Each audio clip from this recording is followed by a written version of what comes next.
Assalamualaikum warahmatullahi wabarakatuh. Eh, Kembali lagi bersama saya, Aksanul Minan, untuk kita belajar bersama tentang hukum tata negara 2 di pertemuan ketiga. Pada pertemuan ini kita akan mempelajari tentang MPR atau Majelis Permusyawaratan Rakyat. Jadi ada beberapa hal yang akan kita pelajari. Jadi yang pertama, sejarah kemunculan MPR, wewenang dan tugas MPR, perkembangan perubahan kedudukan wewenang dan tugas MPR sebelum dan sesudah amandemen konstitusi, serta komposisi dan cara mengisi jabatan di lembaga MPR. Nah, ketika kita bicara tentang sejarah MPR ini sebenarnya MPR itu merupakan sebuah institusi yang dilahirkan sebagai implementasi dari sila keempat Pancasila, yaitu kerakyatan yang dipimpin oleh hikmat permusyawaratan dalam perwakilan dan atau perwakilan. Jadi konsep permusyawaratan inilah yang kemudian secara institusional diwujudkan dalam kelembagaan MPR, Majelis Permusyawaratan Rakyat. Hal ini tercermin dari dalam diskusi atau perdebatan yang mengemuka di kalangan panitia perancang UUD 45 atau Undang-Undang Dasar, di mana Mr. Supomo menyampaikan gagasannya tentang Badan Permusyawaratan, yang itu menjadi bagian dari implementasi konsep permusyawaratan rakyat itu. Gagasan Badan Permusyawaratan ini didiskusikan secara mendalam oleh para founding fathers, tetapi kemudian disepakati nama Badan Permusyawaratan diubah menjadi Majelis Permusyawaratan Rakyat. Nah, dalam konsep awal ini keanggotaan MPR terdiri dari wakil rakyat yang dipilih melalui pemilu, wakil daerah, serta wakil golongan. Jadi ada 3 jenis unsur keanggotaan di dalam MPR. Nah, konsep Majelis Permusyawaratan Rakyat ini kemudian ditetapkan dalam sidang PPKI pada saat pengesahan UUD 1945 sehingga kemudian dimasukkan dalam naskah Undang-Undang Dasar 1945. Nah, tetapi pada masa awal kemerdekaan di UUD 45 para founding fathers itu menyadari bahwasanya proses pembangunan kelembagaan negara ini tidak akan bisa berjalan secara cepat dan mulus. Maka kemudian di dalam naskah Undang-Undang Dasar itu dicantumkan tentang aturan peralihan, di mana berbunyi sebelum Majelis Permusyawaratan Rakyat, DPR dan DPA dibentuk Undang-Undang Dasar ini, maka segala kekuasaannya dijalankan Presiden dengan bantuan sebuah komite nasional. Mandat atau norma yang diatur dalam aturan peralihan di Undang-Undang Dasar ini yang kemudian ditindaklanjuti oleh Wakil Presiden dengan maklumatnya nomor X. Ini sebenarnya nomor X ini secara historis ini juga seringkali disalahpahami dan dibaca sebagai nomor 10. Padahal sebenarnya nomor X itu waktu itu nomor sementara yang dicantumkan karena proses penomorannya belum fix saat itu. Jadi sebenarnya nomor X bukan nomor 10. Yang diharapkan nanti selanjutnya akan diisi nomor berapa nomor surat, nomor maklumat. Tapi karena mungkin kesibukan atau karena ada persoalan-persoalan tertentu, nomor X ini kemudian dipertahankan sampai sekarang sehingga publik kadang membacanya menjadi nomor 10 dan nomor X. Jadi di maklumat Wakil Presiden ini disebutkan bahwasanya Komite Nasional ini KNIP diserai kekuasaan legislatif dan ikut menetapkan garis besar haluan negara. Dan ini dari maklumat ini kemudian melahirkan KNIP dan itu menjadi cikal bakal MPR. Pada tanggal 15 Desember 1955 diselenggarakan pemilu untuk memilih konstituante. Ini berdasarkan Undang-Undang Republik Indonesia Serikat (UUDS), kemudian dibentuk yang diharapkan sebenarnya konstituante ini akan menyusun dan menetapkan UUD yang sebenarnya, karena di dalam proses penyusunan UUD 1945 ini sendiri sebenarnya dari awal sudah disadari bahwasanya UUD ini akan menjadi UUD yang bersifat sementara, karena situasi saat itu belum memungkinkan bangsa Indonesia untuk menyusun UUD yang bersifat sangat maksimal atau sempurna. Tapi ternyata konstituante waktu itu gagal, tidak berhasil menyusun UUD Undang-Undang Dasar. Makanya kemudian bersamaan dengan situasi politik yang sangat dinamis saat itu, Presiden kemudian pada tanggal 5 Juli tahun 59 mengeluarkan dekret. Dekret ini berisi membubarkan konstituante, memberlakukan kembali UUD 1945. Dengan pemberlakuan kembali UUD 1945 ini, maka UUD sementara tahun 50 itu dinyatakan tidak berlaku. Dari dekret Presiden ini kemudian ditindaklanjuti dengan dikeluarkannya penetapan Presiden nomor 2 tahun 59, di mana dengan penetapan Presiden ini diputuskan keanggotaan dari MPR. Jadi prosesnya cukup dinamis semacam itu. Nah, kelembagaan MPR saat itu masih diistilahkan sebagai Majelis Permusyawaratan Rakyat Sementara, dan itu bertahan sampai 1971 menjadi MPR, dan ketua pertama dari MPR saat itu adalah dijabat dari Partai Nahdlatul Ulama, yaitu Kiai Haji Idham Holik.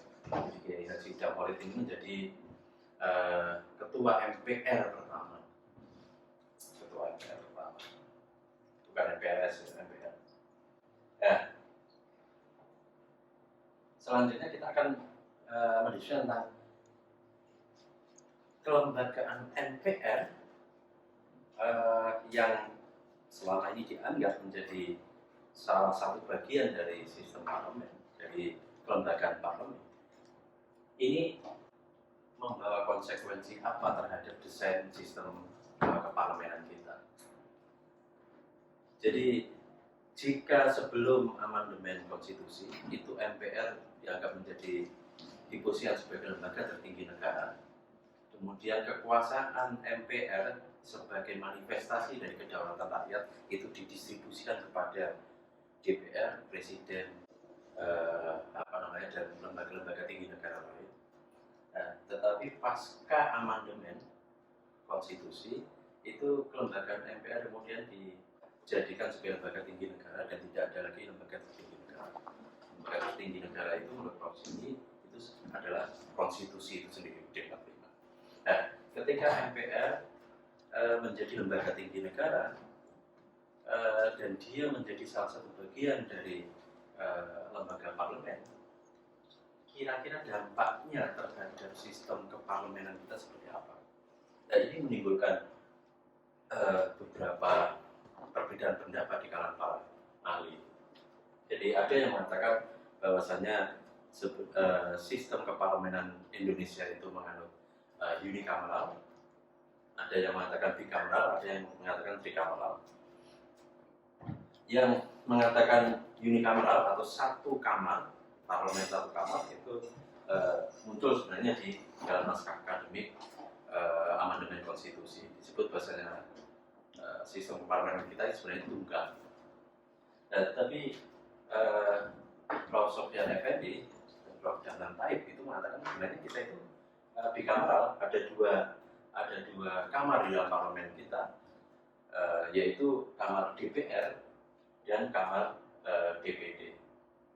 Ya, sedangkan di mana posisi MPR? MPR menurut Prof. Sofyan itu sebenarnya bukan kamar parlemen, karena dia sebenarnya hanya joint session, hanya forum permusyawaratan yang keanggotaan yang sebenarnya itu ada di DPR dan DPD, sehingga parlemen kita itu sebenarnya adalah hanya DPR dan DPD. Tetapi menurut Prof. Jimli dan Prof. Bagaimana sistem parlemen kita itu trikameral, artinya ada 3 lembaga di dalam sistem parlemen kita, ada MPR, DPR, DPD. Kenapa Prof. Jimli dan Prof. Bagaimana menganggap bahwa MPR itu bagian dari sistem parlemen kita? Karena MPR itu sudah merupakan sebuah institusi. Dia punya pimpinan, dia punya sekretariat, dia punya tugas dan wewenang sendiri. Dan itu berbeda dengan tugas wewenang DPR dan DPD, sehingga sebenarnya dalam sistem keparlemenan kita ada 3 lembaga. Bagaimana sih sebenarnya mengukur atau apa tolak ukur dari sistem parlemen itu, apakah unikameral, bikameral, trikameral? Secara umum kriteria sebuah kamar itu didasarkan pada kewenangan formalnya sebagai pembentuk undang-undang saja. Ini banyak ahli yang menggunakan semacam itu. Sartori, Andre, Kamis, dan lain sebagainya itu menyatakan bahwasanya kriteria sebuah kamar di dalam sistem parlemen itu terletak atau ditentukan dari kewenangan formal dalam pembentukan undang-undang.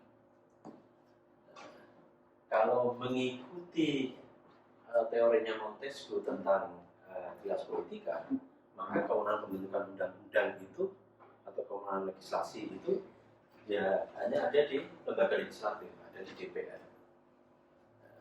Kalau kita mengikuti teori ini, untuk menentukan sebuah lembaga itu masuk dalam kategori kamar di parlemen atau tidak, itu sangat tergantung pada ukuran dia punya kewenangan formal sebagai pembentuk undang-undang atau tidak.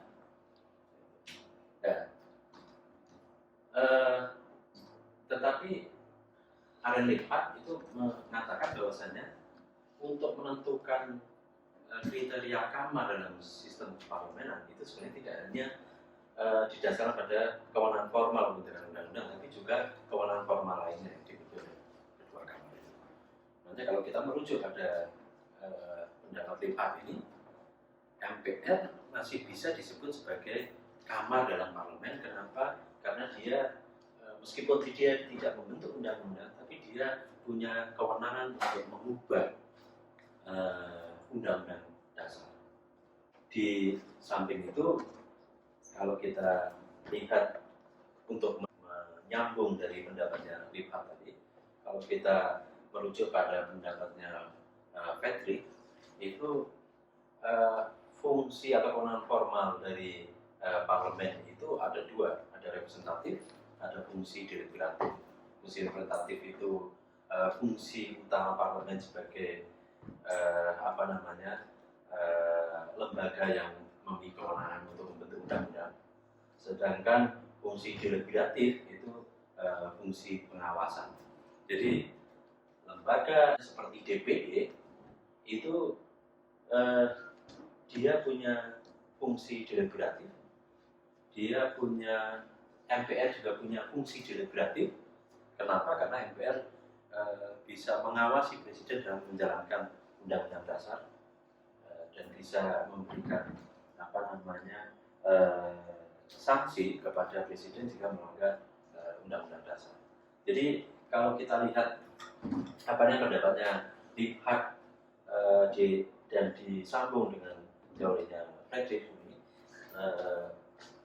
MPR dan DPD itu masuk dalam kamar di parlemen, sehingga mungkin dalam konteks ini pendapat dari Prof. Bagaimana dan Prof. Jimli itu kalau dihubungkan dengan pendapat dari Lippard dan Friedrich ini menjadi nyambung, bahwasannya sistem keparlemenan di Indonesia itu memiliki 3 kamar atau trikameral. Kalau kita lihat di salah rapat pleno panitia ad hoc Badan Pekerja MPR ketika melakukan amandemen, itu mereka memiliki argumentasi sendiri. Tapi pada intinya mereka menganggap bahwa MPR itu merupakan kamar dalam parlemen.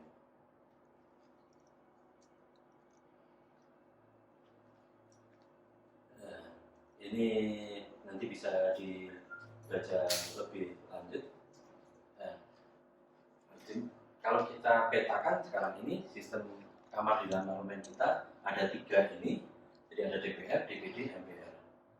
DPR keanggotaannya dipilih melalui pemilu, diajukan oleh partai politik. DPD keanggotaannya dipilih melalui pemilu, tapi dia tidak dari unsur partai politik. MPR itu keanggotaannya terdiri dari anggota DPR dan DPD. Mereka DPR punya fungsi legislasi, budgeting dan pengawasan. DPD itu juga punya fungsi legislasi setengah legislasi, artinya dia ikut mengajukan, ikut membahas, tapi tidak ikut menentukan. Fungsi pengawasan dan fungsi anggaran, dia juga memiliki fungsi pengawasan dilakukan terkait dengan pelaksanaan undang-undang yang berhubungan dengan pemerintahan daerah, dengan daerah, begitu juga dengan anggaran. Yang di MPR itu MPR punya kewenangan legislasi juga, dalam arti mengubah dan menetapkan undang-undang dasar. Kemudian juga memiliki tugas untuk melantik presiden, memutuskan usul DPR terkait dengan putusan MK untuk memberhentikan presiden dan wakil presiden dan seterusnya.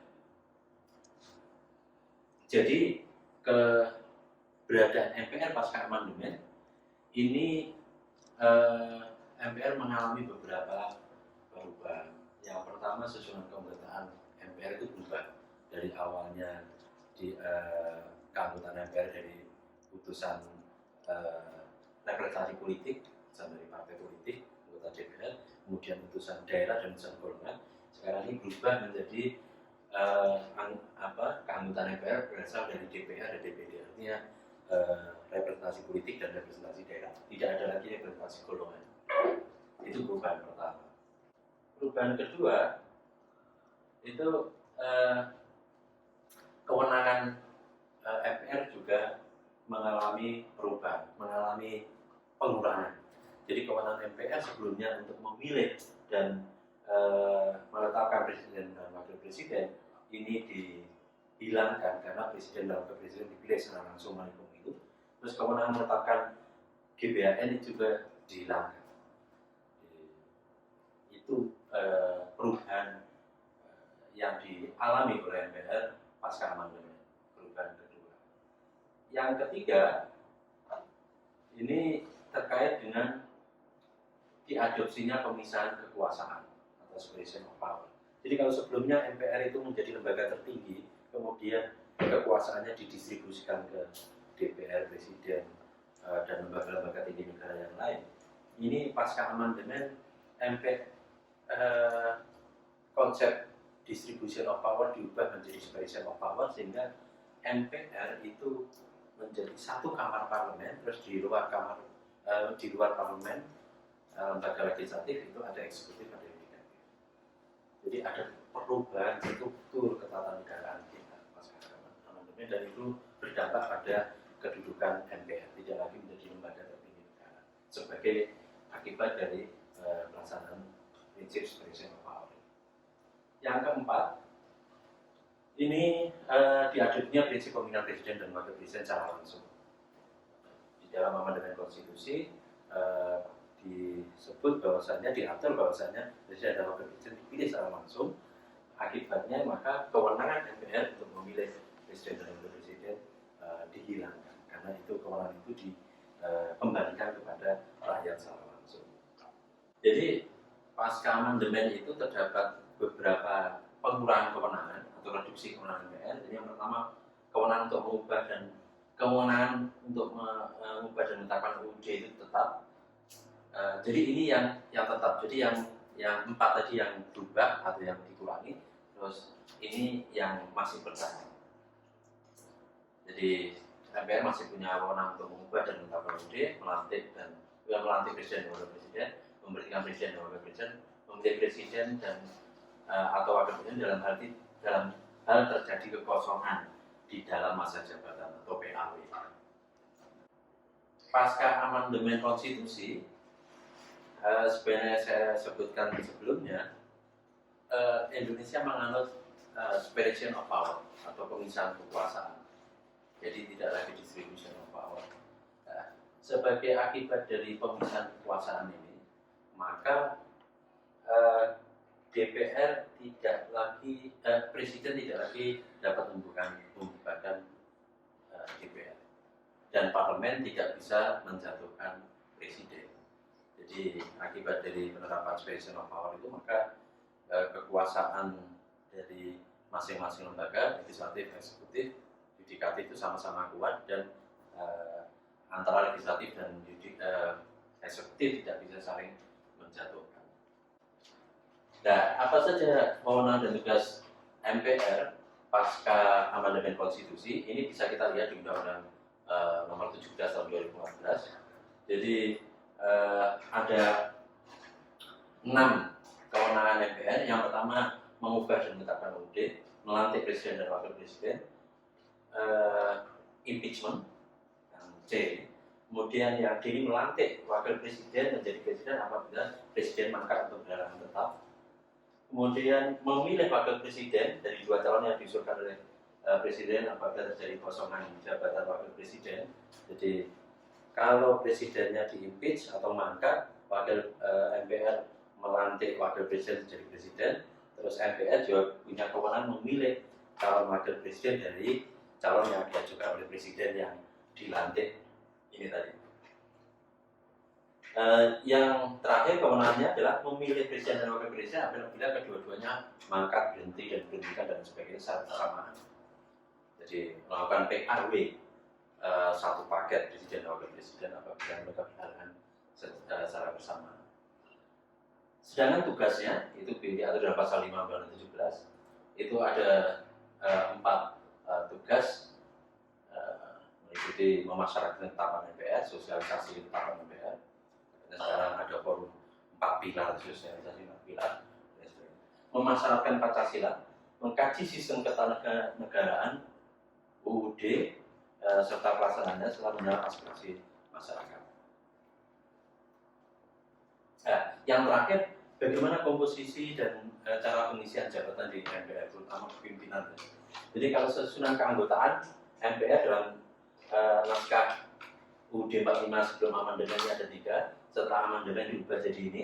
Jadi keanggotaan MPR itu hanya terdiri dari representasi politik dan representasi daerah. Jadi secara keanggotaan sudah jelas ya, sekarang tidak ada utusan golongan. Sedangkan untuk pimpinan itu berdasarkan perubahan ketiga atas Undang-Undang 17 yang dimuat dalam Undang-Undang Nomor 13 tahun 2019 yang sangat kontroversial itu pimpinan MPR itu terdiri dari representasi masing-masing fraksi dan kelompok anggota. Kelompok anggota di sini yang dimaksud adalah DPD. Jadi artinya jumlah pimpinan MPR itu sangat bergantung pada jumlah fraksi. Semakin banyak fraksi yang ada di DPR, maka semakin banyak juga jumlah pimpinan MPR. Dan ini merupakan hasil kompromi politik yang dilakukan oleh partai politik. Gitu. Dari calon pimpinan MPR yang diajukan dipilih ketua MPR secara musyawarah mufakat.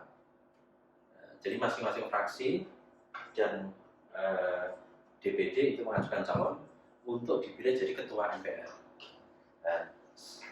Kemudian di antara calon ini dipilih secara musyawarah mufakat. Jika musyawarah mufakat tidak tercapai, maka dilakukan voting.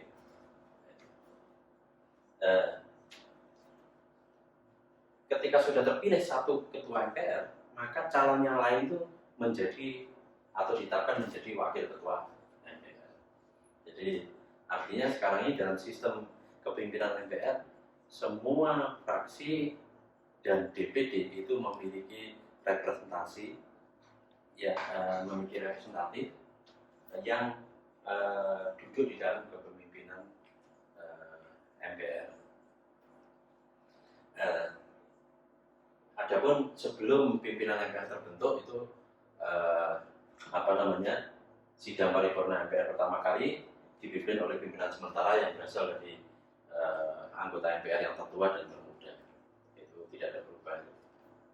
Demikian materi kuliah kita terkait dengan kelembagaan MPR sebagai salah satu materi penting dalam hukum tata negara. Apabila ada pertanyaan, nanti bisa disampaikan melalui WA Group atau ke nomor WA saya atau melalui komentar di channel YouTube saya. Makanya jangan lupa subscribe channel YouTube saya dan aktifkan notifikasi agar Anda bisa terus mendapatkan informasi jika saya menambahkan video perkuliahan baru. Dan juga, jangan lupa juga like. Dan saya ucapkan terima kasih kepada tim saya yang membantu proses produksi video ini. Silakan, coba lihat siapa dia? Ya, terima kasih. Assalamualaikum warahmatullahi wabarakatuh.